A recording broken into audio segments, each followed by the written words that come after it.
Welcome to Rich Your Soul, Brad Klontz. It's great to have you join us today. Thanks for having me. And I'm excited for the conversation. My audience knows what this next question is. What they don't always know is the inspiration behind it, which is actually a lot of the work that I read from you way back when around how people behave with money, because it was something that I could never understand, but we'll chat about that. So let's start with the question. What was it like when you were growing up, and how much did your family and school teach you about money? Yes. So I have been thinking about this a lot lately, Rocky. It certainly was the inspiration for me trying to figure out the whole psychology of money, was really me trying to figure out my psychology around money. And I'll start towards the middle, I think. And that is after I had racked up $100,000 in student loan debt, getting my doctorate in clinical psychology. I saw a mentor make $100,000 in 1 year day trading. And I thought, he knows nothing about trading for the stock market. I sat and watched him do it once, and he like bought a couple hundred shares of something. I'm like, what is that? And he's like, I have no idea. Click. And he had made money, 100,000 in a year. And I'm like, the guy knows nothing about the stock market. Neither do I. I could do this. And so I sold pretty much everything I had of value, and I started to trade with it. I had an incredible few months, and then the tech bubble burst, and I started to watch the money that I had made and my initial investment just disappear over time, because you have all those cognitive biases that pop in, like it's going to come back, it's going to bounce back. Back, I'll sell once the stock is back to what it's worth, which is what I bought at the anchor point I had, at which I bought it. And just having this miserable emotional experience watching all this money melt away. And then I asked myself the question that I really do credit with everything I've learned ever since. And it's a question I ask myself all the time in every area of my life. Why would a reasonably intelligent person do something so stupid? That was the question I asked myself. And I started to try to answer that question. And I went home and I started to interview my mother. And my poor mother had been through this in my training as a clinical psychologist, where, back then we would use tape recorders for those in your audience who are my age. And I would put it in front of her and I would start interviewing her and asking her questions. And so I did that to try to figure out my family system stuff growing up and why my parents divorced when I was 2, that kind of thing. And I did the same thing around money. Mom, what was it like for you growing up around money? What was it like for grandma and grandpa? And just all these stories started to emerge from that interview with my mother. And I had the opportunity to do the same thing with my father. And then I realized, aha, now I know why a reasonably intelligent person would do something so stupid with his money. And like any good psychologist, I just blamed my mother for all my problems. And the stories that emerged, though, really did help me understand that. And so that's the middle. And the way I started is I grew up lower income. My parents divorced when I was 2, which will take you from lower income below lower income, whatever that is. And so I definitely grew up in a family of very hardworking people who were very conscientious, God-fearing, good people who had no money. And so both of my sets of grandparents lived in trailer parks. We didn't have money. And I grew up understanding that it really does suck to be poor. Okay, it actually sucks. There's a lot of stuff you can't do that other people can do. There's a lot of opportunities you miss out on. And so as a child, I remember not liking this and trying to figure out why. Some branches of my family have been in the United States since the Mayflower, and I'm like, why does nobody own any property? Why isn't there a building with our name on it? These were questions I was very curious about as a young age. I was very aware of people who had money and people who didn't. And so I will never forget too. I remember going to a friend's. I must have been in middle school, and I remember going to a friend's house for dinner, and I thought they were mega rich because they had more than one bathroom in their house. And to me, that was the level at which you have reached affluence, because you didn't have to line up. And I remember even at a young age interviewing my friend's father about what job he had and what he was doing and how And I remember I was just hungry to figure out how he got there.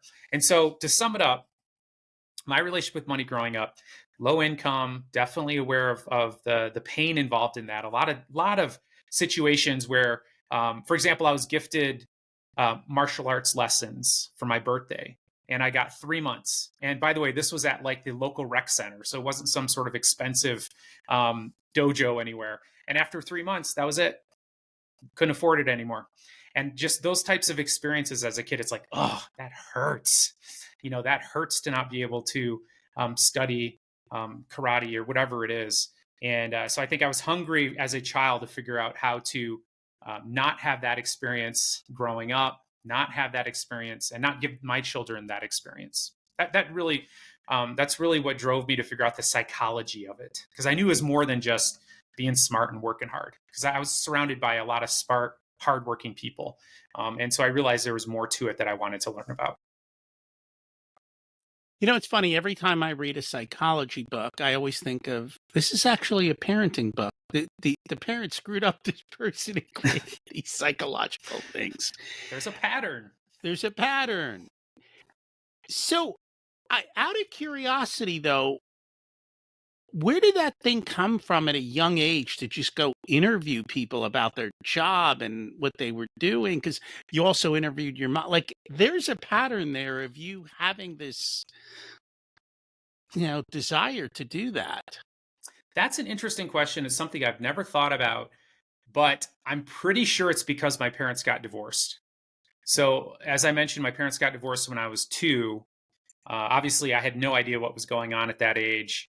But when I was in elementary school, I do remember, even as young as kindergarten, just being aware that my parents were the only divorced parents in my entire class. I think it's much more popular now, or much more normal. But back then, I felt like I was very abnormal. I felt like I was ashamed of it. And I think at a young age, I was trying to figure out why they divorced so that I wouldn't get a divorce someday and my kids wouldn't be in that situation. So I do remember as a young child trying to figure out and analyze what went wrong in their marriage so that I wouldn't let it happen to me someday. It's interesting because that is the premise that keeps coming up. Like, I want to figure out how these things work so I don't have to experience them. And that's not normal for kids, even kids in your situation, It's probably because not normal. most poor kids don't say, "How do I not be poor?"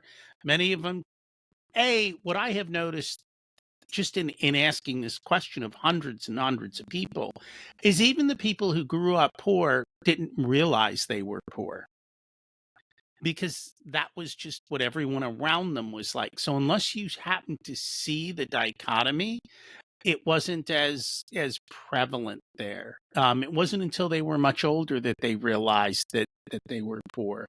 And I've also noticed that poverty can do one of two things, right? One, it can entrap you and say, this is my lot in life.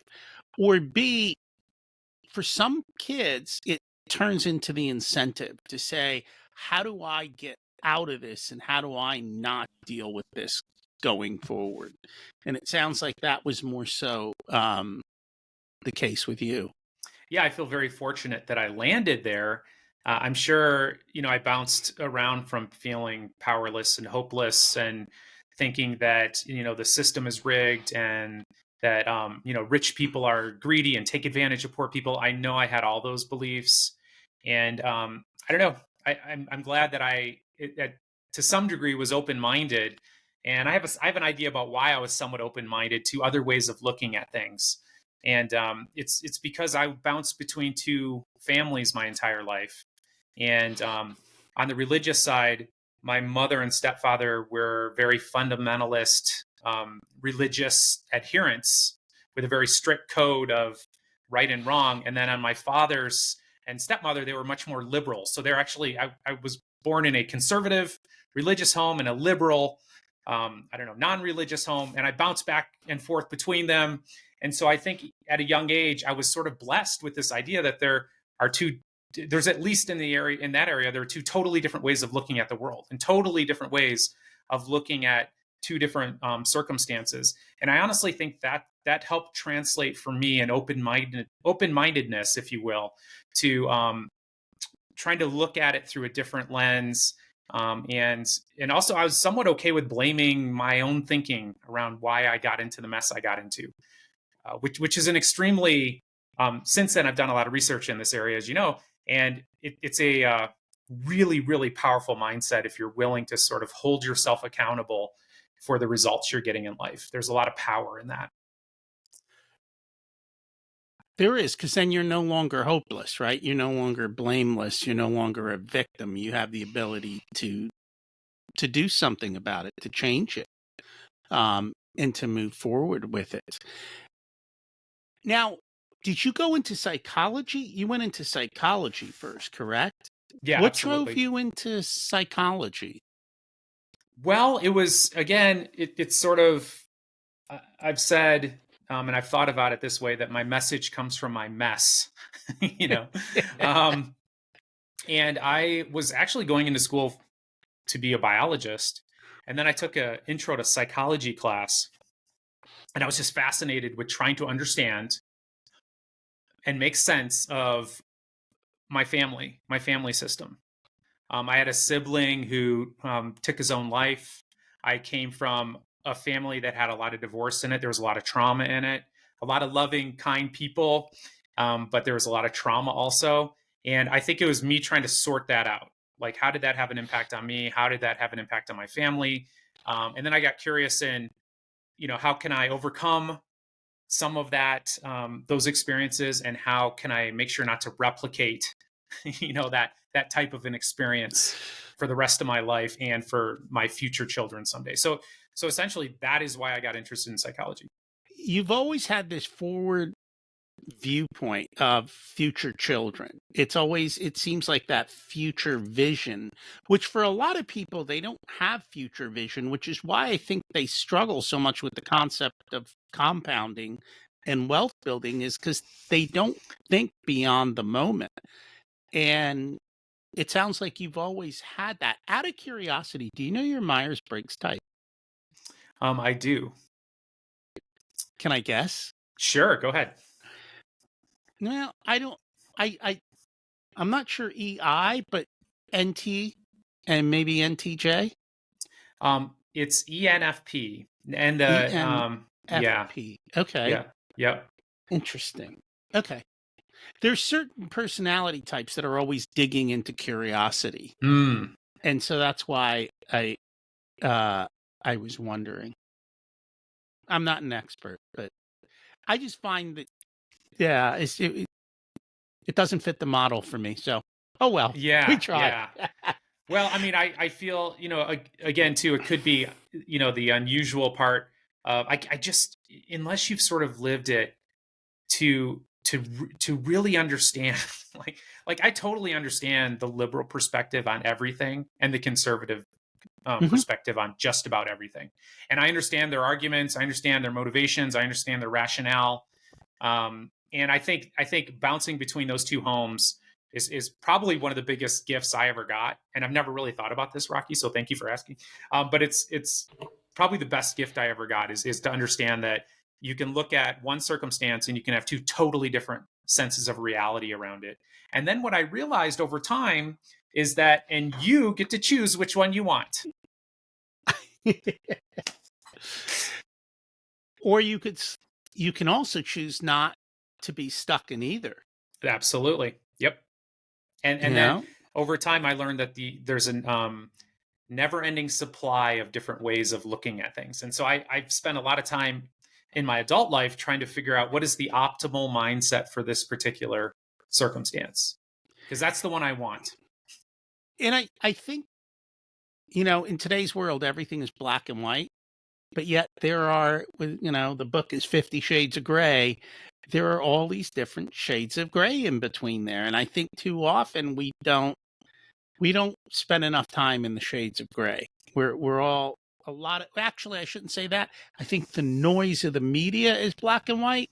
People are probably living in the gray, but it creates that. So how did you shift from the psychology space to the money mindset kind of Hmm. money part of the psychology space? Yeah, it's quite simple. It's quite simply me trying to figure out why I was so dumb to lose all my money day trading. Like, why did I do that? And so I just shifted that sort of psychological lens to money. And and quite honestly, all I did was a lit review. So in your training as a psychologist, anytime you run across an issue or something you want to understand, you go to the literature. You go do a literature review to try to figure out what have scientists, psychologists said about this topic to date. And so I did a lit review and I couldn't find anything. And I was appalled. First of all, I was shocked because I was like, psychology's been around for several hundred years, and money is the biggest source of stress in the lives of Americans. And by the way, the American Psychological Association found that in their studies. And at that point, it's like 3 out of 4 Americans. It's the biggest source of stress in their lives, above children, health, work, above everything. And I found it like appalling that psychology had ignored the topic altogether.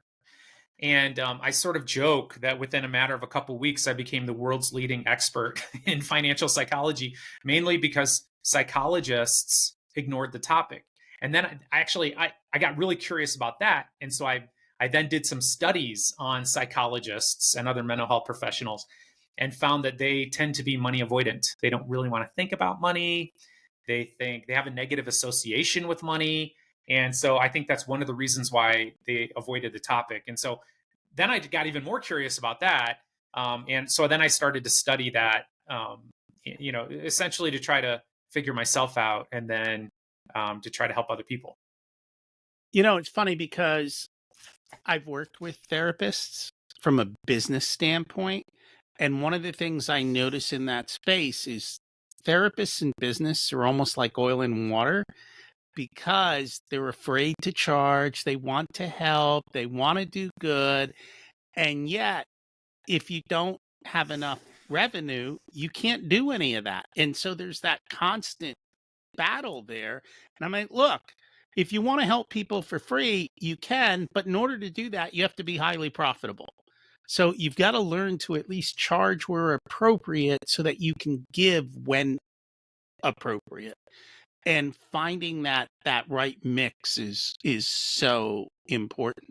But yeah, I was and you are literally at the cutting edge of this whole psychology of money space because nobody was talking about it. And I think that was my biggest struggle all the time. I would always look around and I would be like, I don't understand. Building wealth and compounding is so simple. It's a math equation. Do this stuff and you'll essentially over time get rich. Why are people struggling so much with this? And actually, the first person who actually tuned me into this was, and you probably know him, is Ramit Shetty. He was the one who turned me on to it. And through that, I met people who introduced me to your book, which was it's the Facilitating Financial Health book. And then I was like, oh my God, this makes so much sense. Like there are all of these different types of money mindsets. People behave in all of these different ways. And it just kind of unlocked for me understanding of that and so forth. And even now it's funny because that same question I asked you, when I have a new business client that we're coaching on the financial side, that's the first question I ask them because I realize that whatever their core beliefs and programming is, that's how they're going to be in the business. And if they've got certain behaviors, they're going to keep blowing up the business. And I need to be aware of that. That's right. And thank you for helping out the therapists. They need you, Rocky. We're very much drawn to the profession because we want to help people. And I remember it actually was said in my grad school program, like literally my professor said this, we are here to help people, not make money. And as somebody who grew up lower income, who's taken out a bunch of student loan debt, I'm like, I hope we make some money. I got to pay these loans back. And I was just even curious at that time, like, wasn't it possible to make money and help people? Is it possible to do both? And to your point, if you're, the last thing you want is your therapist struggling with money and stressed out and on the verge of bankruptcy. I mean, how available are they going to be for you if they're not healthy themselves in that way? And that is so true. Um, and I still see it all the time. And I mean, as it is, business is hard. Trying to generate revenue is hard. And then when you throw those mindsets on top of it and the culture teaches you this, it becomes even harder to be able to deal with it. And those who break through at least have the ability to do that. Now, you've written tons of books in the space. Now, your dad's also in the space. So, Hmm. was he there first? Did he follow you? How did that all come to be? Yeah, that's a great question. So, when I lost all my money in the stock market, one of the things I did is I interviewed my father. So at this point, neither one of us were at all involved in money, having anything to do with anything. Now, he um, he was running a treatment center at the time, focusing on all sorts of other issues, none of which were related to money. And so, one of the big blessings in my life is that my father and I started talking about it and working in this space and did a lot of the creation together, which was really, really cool. And he realized too that my father was always great in recognizing all the terrible things he was teaching me about relationships and about life growing up. And he got into therapy when I was a kid. And so he's trying to sort that out and try to be a better father and all that, which I admire greatly. And so it was pretty easy for him to start looking at himself around it too. So we got interested in it at the same time. I feel very blessed that many of our books we've been able to write together. And one of the first things we did a couple years after that was with the help of Rick Kaler, financial planner, we developed a treatment program at his treatment center that was focused on money. And so that's something we rolled out a couple years after we got curious about this and we're looking at ourselves and working on ourselves. And that's really what sort of threw us into the public sphere around it, because a Wall Street Journal reporter heard about the program, came and visited the program, and I'm walking with him in the treatment center, and he asked me, he said, "Wow, this is really interesting stuff. Uh, do you guys have a book on this?" And I said, "Well, it's funny you should ask because we're working on one right now." I then went to my father and I said, "Dad, we got to write a book. That guy just asked me if we had a book, so we got to write a book." So that's what launched our first first book. What was the first book? Was it the Facilitating Financial Health or was it a different book? Nope, it was the Financial Wisdom of Ebenezer Scrooge. Ah, that one That over was the there. first book. Yep. So it's funny because I read that book years ago and it really was enlightening. But here's the thing that really kind of threw me. Everybody knows Scrooge is a miser. Like we all focus on Scrooge and money. But what was interesting was Cratchit and money. Because when I looked at it, it was like Cratchit is the poor guy stuck in a system and he's never going to make much money. And yet in the book, you talk about some of his money behaviors that were kind of eye opening to me. One of them was the whole concept around that dinner. So, right, he goes out and he spends on this dinner. So let's put this in perspective. In today's dollars, how much did he spend on that dinner? You I know? don't remember if we did an analysis on that, but it was way beyond what somebody in his position could possibly afford. That was our basic analysis of it. And I feel a little bad, here we are picking on Cratchit, you know. But I was Cratchit. I grew up in a family of Bob Cratchits. Who was Bob Cratchit? He was a smart, hardworking, earnest family guy, right? Who was not doing well, not able to provide for his family the way he wanted to provide for his family. And so it's real easy to point out Scrooge. And by the way, most of the book we're talking about Scrooge's transformation, but we did take a little side, a little, a side trip here to look at Bob and kind of hold Bob to account a little bit around like what were his beliefs that he's okay with being overworked and underpaid. Like, why is that okay? There's so many of us that get stuck in a position where we feel like we're being mistreated, we're overworked, we're not getting paid enough, but we're feeling like we can't do anything about it. And so, yeah, we did do a little examination of why, first of all, why when he got money did he blow it all on a lavish dinner for his family? And then secondly, what was his mindset that would keep him stuck and under the thumb of a boss like Scrooge? And I think for me, it was I didn't realize how lavish the dinner was. Like, I just assumed it was this basic dinner. And so that was kind of, wait, this was a lavish dinner? And then it was like, wait, he could have bought Tiny Tim medicine because the medicine would have been a lot cheaper than the dinner. But instead of buying the kid the medicine, he blows it. And honestly, now that you've said it, what you've said, how often do we see that in today's society, especially, with people in it who have struggles with money where they're blowing it on things that are I'll call it inappropriate, Mhm. not for judgment, but they're not taking care of the basic essentials first is basically maybe the comment that's better said. Yeah, and I think that part of it is a sense of powerlessness and helplessness. And if you feel like you're in a bad financial situation, and if you don't know what to do, how to do it, if you don't have models for you that you can associate with, and you can be like, hey, if they can do it, I can do it. That's sort of where you need to land here. If they can do it, I can do it. If you can't find somebody like that, it can be really the normal, I think, position is to just feel like no matter what I do, it's not going to matter. So in psychology, we call it learned helplessness, right? Escape's impossible. Why bother trying?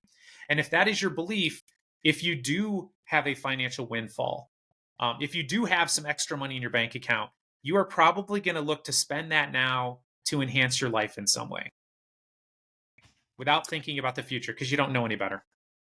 Well, and it's also because if you don't do it now, like they don't, it is that current moment mentality of they don't see a future that's better, so you might as well enjoy the moment, right? Right. And This is a little sidetrack here, but I found it so fascinating. So I'm actually a fan of meditation, and okay, meditation is about immersing yourself in the present moment. Because in psychology, a lot of suffering, in philosophy too, and some religious beliefs, a lot of suffering comes from worrying about the past or the future. And so the idea is that if I can be present in the moment, that's where I'll find peace. That's where I'll find lack of anxiety. That's where I find connection. And by the way, I believe all of that. And studies have shown that the more you're focused on being present in the moment, the less you'll save for the future. So, ironically, the meditation is not good for people's investing behavior or their net worth in the long run. And so I always say, so before the meditation, people get mad at me. By the way, I love meditation. Automate before you meditate. Okay, that's the bottom line. Automate your savings for the future, right? So that your goals are going to be met. So you don't need to worry about it right now, and you can focus on immersing yourself in the moment. But it's to your point, the more we're focused on the present, the less likely we are to be visualizing the future and taking the actions we need to take to have a better financial future, because that's kind of how we're wired. We're wired to not really worry about something so far off. it's funny that you say that because I think the number one reason I had financial success wasn't something that I realized until much, much later and looking in the mirror. And that was the fact that I automated my savings. I'm like, wait a minute. It's not because I'm great at picking stocks. I actually suck at that. Um, it's because I automated the building of wealth and I left it alone that I was actually able to have success. And I had time on my side. I did that at a very young age. And just that simple action ensured that it was going to work. And so, yeah, I find that interesting. Honestly, that would probably be the simplest way to save. And I know they're going more and more to forcing people into a 401k if the company provides it, like the automatic enrollment and doing more of that. Um, Technically, Social Security is the same concept. Too bad they didn't save the money, but you know, But if people could just almost be forced into saving, they would naturally build wealth. They would. Now, what's interesting about those forced choice nudges, if you will, which are great, and essentially, instead of having people opt into a 401k, they have to opt out. So it's automatic that you're automatically enrolled unless you say you don't want to be enrolled. And what's so great about that? More people select, well, just by default, to then save for their retirement. However, there's a big problem with that. And the problem is that you have not sold people on why they're doing it. You have not sold people on an exciting vision of retirement. And then what happens, and by the way, I've talked to many administrators who will verify this for you, is that somebody all of a sudden opens up a statement 2 years later and says, "Oh, what's this? Oh, there's $6,000 in this account. Let's go to Disney World." And that's what quite often happens because you did not sell people on an exciting vision. And we did a study actually. We've done a couple studies, but one of them, we redesigned those 401k sign up meetings. And instead of showing charts of investments, we had people create a vision board of their ideal retirement. And in one study we did, after spending 1 hour thinking about money mindset, but more importantly, creating a vision board, I actually have one behind here that we used in the study of like, what do you value the most and what are your top financial goals? We saw people increase their savings by 73% as a percentage of gross income. So after 1 hour of picturing an exciting vision of retirement or your financial goal, we saw massive behavioral change. And then of course, what we did is we encouraged people to automate it. So get clear about your goals, get excited about them, and then automate some sort of movement each month from your checking account to a savings account or 401k or whatever it is, because it's the automatic guaranteed path to success. That's interesting. I was not aware of that data, but it makes total sense that I if they have that behavior, the behavior hasn't been changed. And I guess there's not enough safeguards to keep them out of the money. And so I assumed you were going to say when they switch jobs, they would cash it out, pay the penalty, and go have fun, which is possible too. Yeah, it's funny how the things they think are going to work don't work, and you just have to kind of change the story. So, what are some of the most common psychological barriers that you see people go up against, regardless of how much money they have? Because it's not you know, I think these barriers happen regardless of how much wealth you have or not have.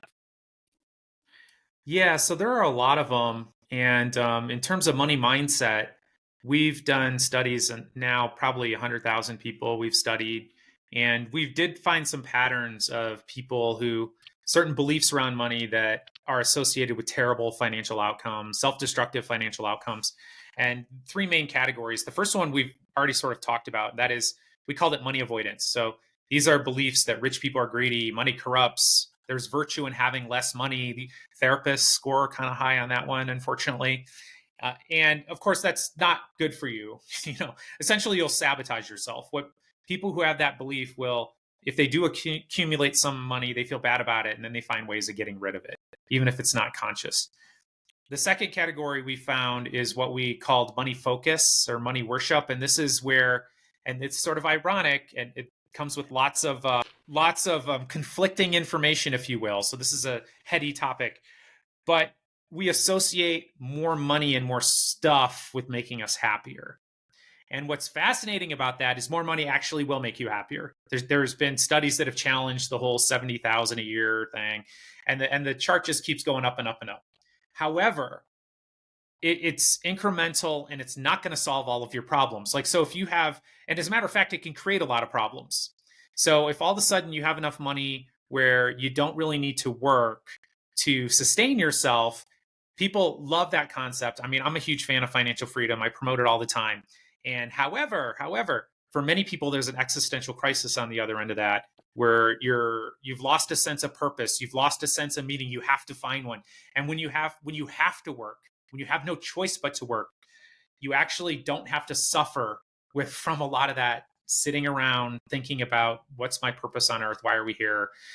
So it can create some angst in that regard. But when you think more stuff is going to make you happier, materialism is associated with terrible emotional outcomes. So not great. The third category we called money status. And this is where it's the keeping up with the Joneses psychology. It's the hedonic treadmill, right? It's the more stuff I have, the more people will appreciate me, the more status I'll have. I tell people I make more than I actually do.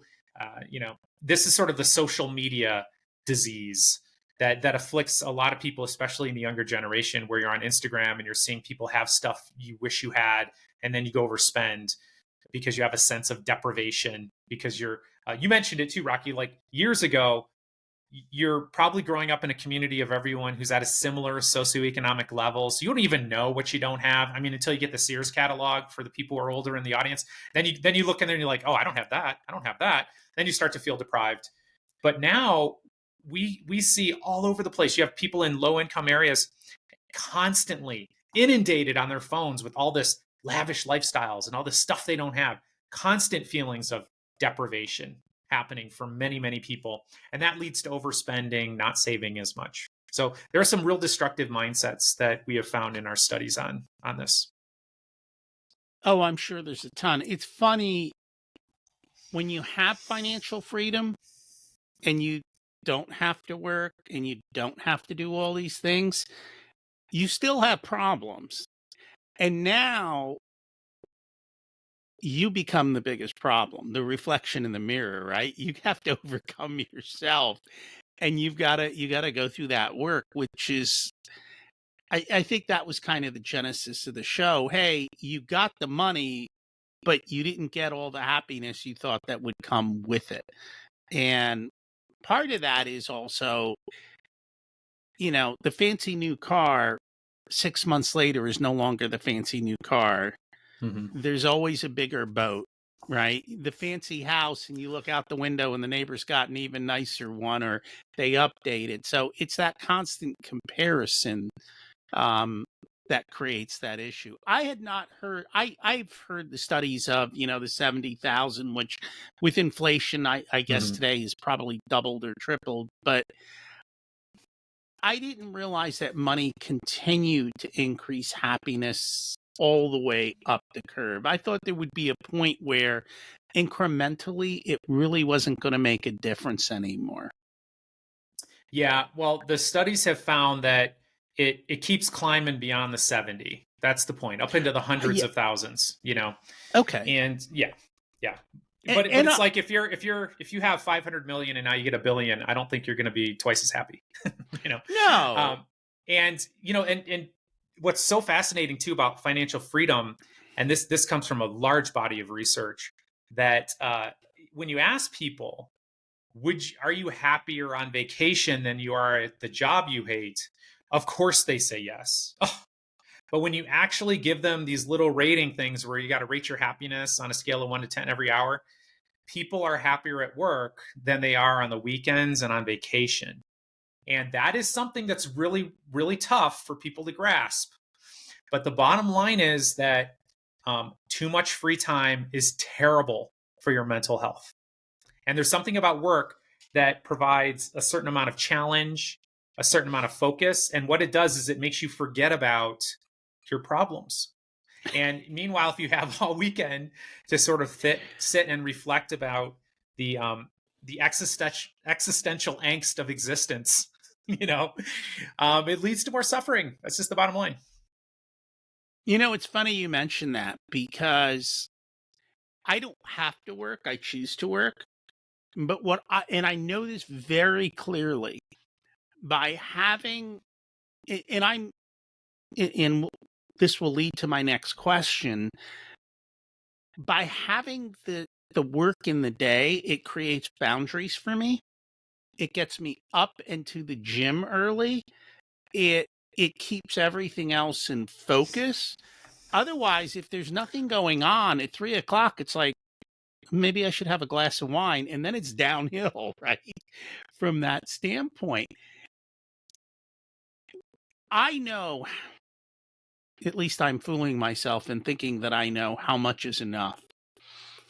But when you ask people that question, I find many people are on that, they can't stop. They're in that constant chase. And even the ones who have 10, 20, 50 million, it's like, oh, but I need more. And has anyone figured out how to say how much is enough for you to have that?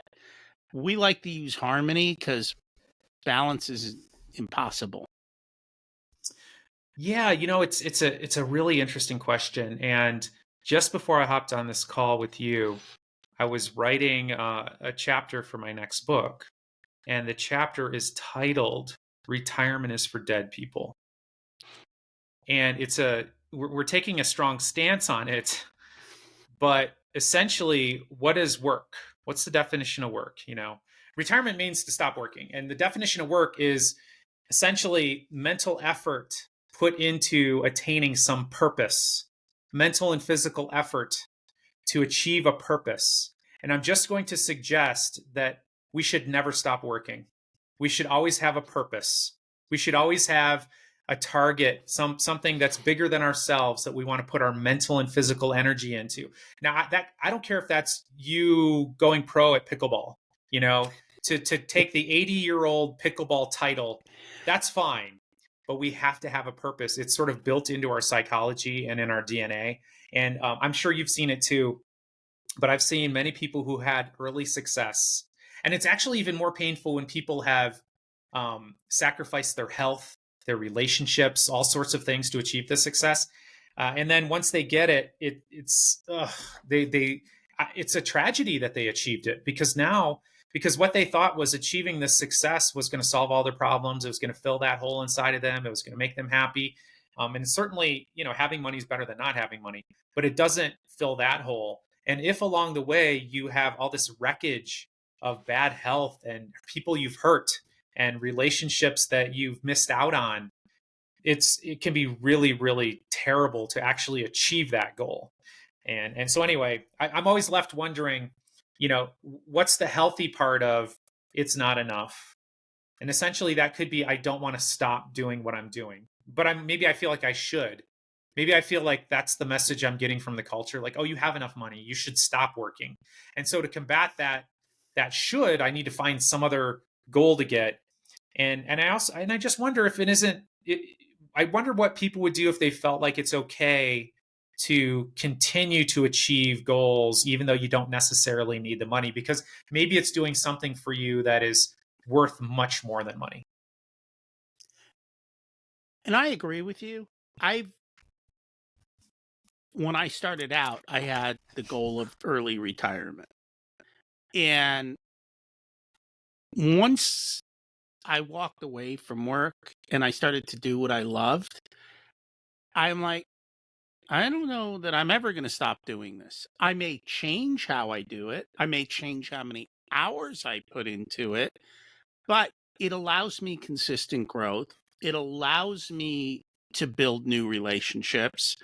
It allows me to stay on the cutting edge and sharp. And I don't like you, I think retirement is death. So that's the case. And at some point, it's not necessarily, you don't even have to do it for the money. You can just volunteer and do it, and that's perfectly fine too. Actually, and so this is a business thought, because in the world of business, people say if people don't pay you, they don't value what you give them. And there's this constant argument around that. Do you know how true that is? Like, will people still value you if you give it to them for free, or do you have to charge? And some of them want to charge exorbitant because, well, they feel like then you'll do more. I don't know. I feel like there's an element of truth to it, for sure. The worst I have ever been treated in giving a speech was when I did it for a nonprofit and I did it for free. It was just the worst experience that I've ever had giving a speech. And so there's an element of truth to it. The other thing too is the thing that bothers me around that is when people are asking me to provide free labor that they are going to then use to monetize and make a bunch of money for themselves. That one just doesn't feel very good.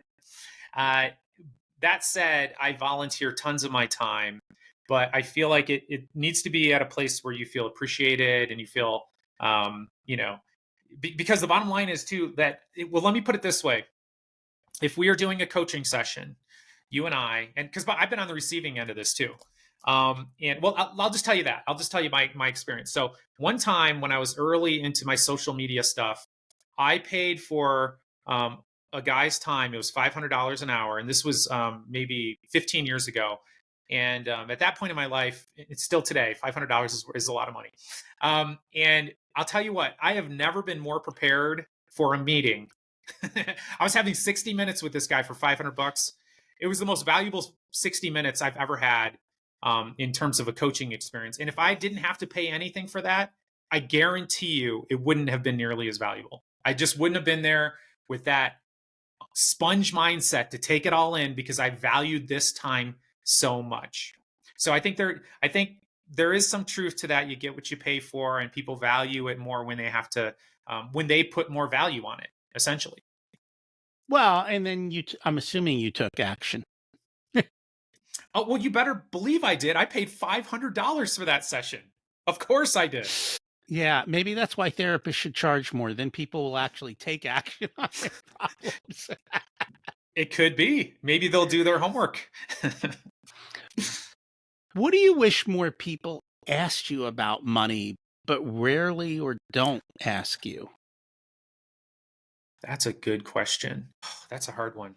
I think I would go towards the end game, like I do this experiment all the time where I've done this my entire life where I would fantasize about achieving a goal, So let me start with this. I think what I would want them to ask me is money really going to give me what I think it will? Like, that's the question. And I have talked myself out of so many goals because I was able to visualize achieving it, visualize having achieved it. And it's like, for example, one of the goals I set for myself years ago is like, I want to publish 20 books. This was my goal. And then I sat and I visualized having published 20 books. And I'm like, okay.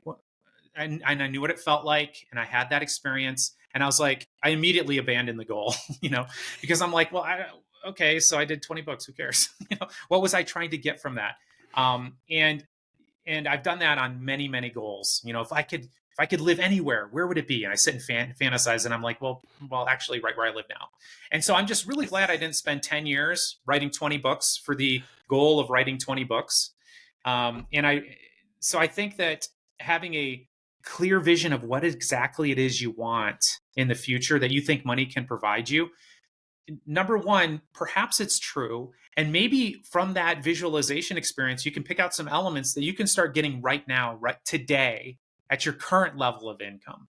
And so, for example, if your fantasy is to have financial freedom and you don't have to work anymore, what would you be doing? After the first 6 months where you clean your garage and you go out, do all the trips you said you wanted to do. 6 months later, what are you doing? Oh, I don't know. Maybe I'm playing a little bit more tennis. Well, then find ways to play a little bit more tennis right now. Like, you don't need to wait 30 years for that. So anyway, I think it's a really powerful mechanism to really try to figure out what will money actually give you? And is that something you actually really need? And is that actually something you can get right now? And I know for me, it's constantly challenging the stories because social media says, oh, XYZ is awesome. And so we're sitting here today. I'm home today in my office doing this. Yesterday, I was on the sandy beach, down in Florida, doing my breath work down there. And I was like, with my eyes closed, I really couldn't tell that I was on, like, it didn't matter. And I'm more content being home.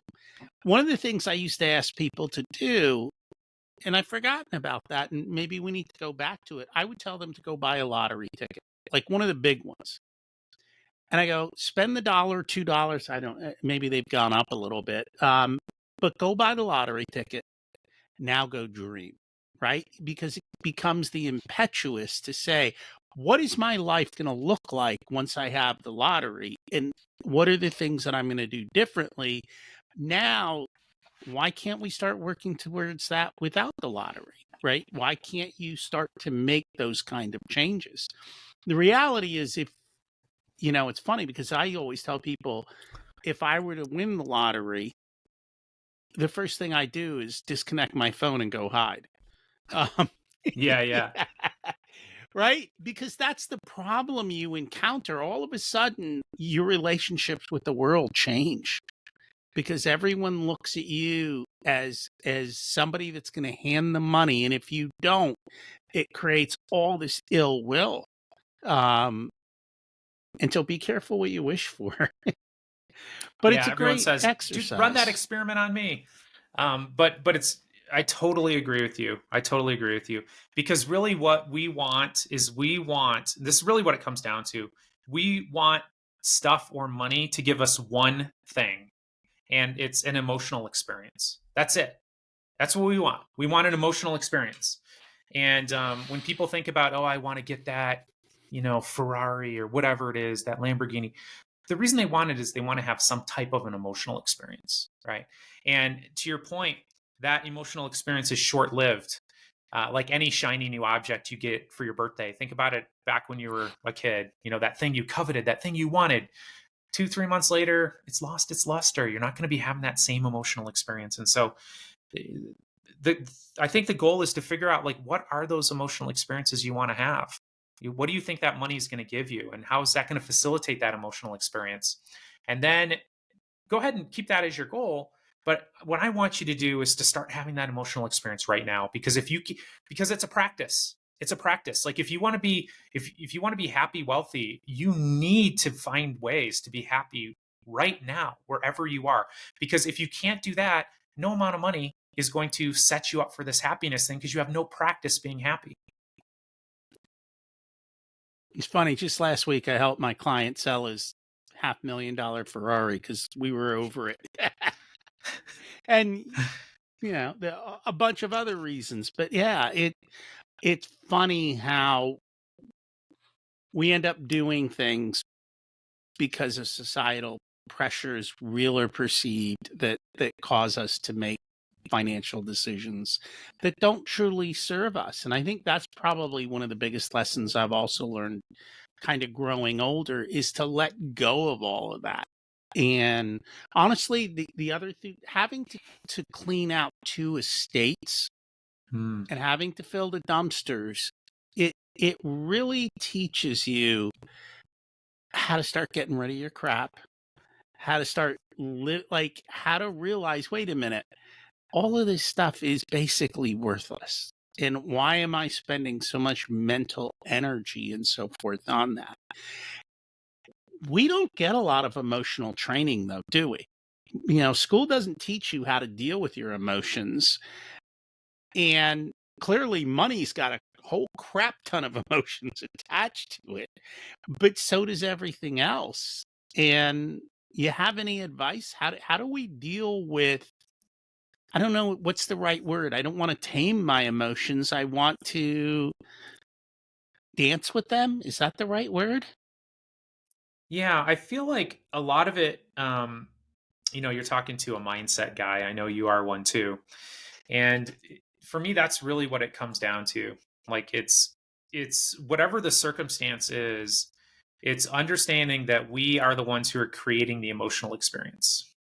Because a range of people can have the exact same experience and have exact same like experience in the physical world, and have entirely different takeaways and emotional experiences in the midst of it. And so I think the practice really is looking and accepting that we have the power.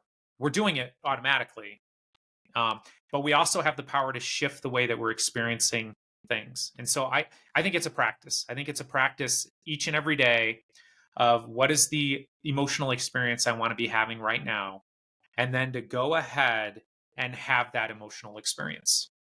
I think that's the practice. So I guess that's a learned thing of how to have the emotional experience. and triggering your own in the way that you want to based on whatever the stimulus is, right? It Taking is. that moment. I think it starts with accepting that we are the ones creating our emotional experience. That's the hardest one. Okay. Because and by the way, that's an internal locus of control. And so all the studies that I've done of thousands of people, and we looked at ultra high net worth versus middle class versus low income. One of the things that separates these groups of individuals is this concept of locus of control. And an internal locus of control is where you believe that the outcomes that are happening in your life are because of you. And so thank God that for whatever reason, I had an internal locus of control when I lost my money day trading, because it would have been really easy for me to blame whoever, tech, the housing market, the government, my parents, whatever. There's an unending list of people to blame things on. And the only way to actually improve your emotional experience is to gently and lovingly blame yourself, because therein lies the power. Therein lies the power. If I'll give you a quick example, like the way I look at my marriage to my wife is when things aren't going well, I immediately blame myself. Okay, so now the first thing let me back up. The first thing I do is I blame her. And by the way, for a lot of great reasons. So Rocky, I'm chronically underappreciated. Just so you know, I'm chronically misunderstood. And if she was just different, then everything would be great. So I go there, and then I realize, oh yeah, that doesn't work. And then secondly, I then go and I blame myself. So it's like, and what can I be doing differently here?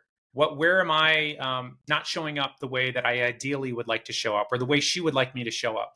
And so what's amazing is when I blame myself, all of a sudden I have all the power of shifting my emotional experience with my wife. And if I blamed her, I would have zero power. And we can sit all day and argue who's got the power. But I'll tell you what, it works better for me when I feel like I have the power to make things better. Do you know, like, if we went out to society and took a poll, what percentage of people are internal versus external locus of control?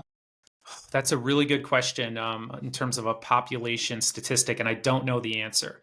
But I do know this: internal locus of control associated with more money, better grades, better, quicker bouncing back from adversity. The entire spectrum of outcomes in terms of success, internal locus of control does better. And I would almost bet that if you did studies across the world, you'd see that certain countries are certain ways and other countries are other ways. And I know you said that more internal locus is associated with more money, but I'd almost bet it, if you looked at it and you went to a lot of poorer countries, I'm assuming because they seem happier, maybe not. I'm just wondering how much they would look at it that way. It'd be an interesting concept to explore. Well, let me just mention this because I think it's an important point. There's something in psychology called relative deprivation. Mm-hmm. And we define our well-being in relative terms, and it's based on our reference group. And so in the United States, all I have to do is go on Instagram and I immediately feel less happy because I see people who have more stuff than me, and guess what? They look really happy. COVID was a great example of all the single people saw these pictures on Instagram of the happy couple cuddling, reading books with their children in the background. Oh, I wish I wasn't so lonely. All the people with children would look at the Instagram picture of the woman drinking tea and reading a book and go, oh, I'd give my left leg to just be not bothered right now and read a book. So we're inundated by all this stuff that we don't have and all these experiences we don't have. And I think that creates a lot of suffering. If I'm in a much poorer country where we're all in the same boat, and maybe I am in poverty based on world standards, but if I have 5 goats and my neighbors have 2, I'm going to feel rich. It's relative. So that sense of well-being is relative. So that could be one thing that differentiates things. And certainly studies show that where there's a lot in countries and areas where there's a lot of economic disparity, that's where you get more violence and more discontent versus everyone being at one level or another. That would make sense. And honestly, I think, turning off the phone, turning off social media, probably the easiest way to have more contentedness. Yes, and also to understand that everybody's faking. Everybody's struggling with the same existential questions. The people on social media who are flexing all their rich stuff, they tend to be the poorest. I mean, you got to ask yourself, like, why are people doing that? Like, why this desperate need to show this stuff off? And if you have just sort of a basic understanding of human psychology around that, it can immediately make you feel better. That it will. What's your secret to living an abundant life? Okay, my secret to living an abundant life. For me, it comes down to just a really clear. I've gotten clear around what I value most, and what I value most is connection to the people I love. And so when I am experiencing that connection, I'm experiencing abundance. What did you learn later in life that you wish you would have learned sooner? Well, I would have loved to have learned how rich people invest. I spent a lot of time learning how they don't invest before I figured out how they do invest. And that's something that I wish I had known. Out of curiosity, like just nutshell, how do they invest? Well, what I learned over time, and so I'm a CFP now, and I work in that industry, is that they're not necessarily taking more risks, and they not necessarily investing in things that everyone doesn't have access to. As a matter of fact, most people I know who are ultra wealthy, they invest in essentially the index, what the index would do, essentially, and they're not trying to beat the market at all. They're not trying to get rich quick. And that the people who are doing that are usually the ones who don't know much about investing and are about to lose all their money. If you were to give an 18-year-old one specific piece of wisdom, what would it be? It would be, from now on, every dollar you get, invest 30% of it. Finally, somebody who's got a real savings number. Too often it's like 10%, 15. You got to get that number up a bit higher, otherwise it takes forever. I think so. All these people want to get rich quicker. That's how you do it. That's how you do it. It's really that simple. Just automate, put 30% aside, and, go have fun for a little bit. And next thing you know, you'll have freedom. And then you have to figure out what you want to do with it. Do whatever you want with the other 70%. Live your best life. Live your best life. Yep. I concur. If people would like to learn more about you, your books, your work, where's the best place for them to find all of that? Probably on social media, like whichever one you love, at Dr. Brad Klontz. And I will put that in the notes. And I know you're even on TikTok, so. It's true. Thank you so much for joining us today. Thank you so much for having me. That was fun. Thanks for checking out this unedited video of the Richer Soul podcast. You can find the full episode along with all the back episodes at richersoul.com. This podcast is brought to you by Profit Comes First, where we help business owners to have a more profitable and growing business so they can live the life of their dreams. Check that out as well wherever you listen to all this content.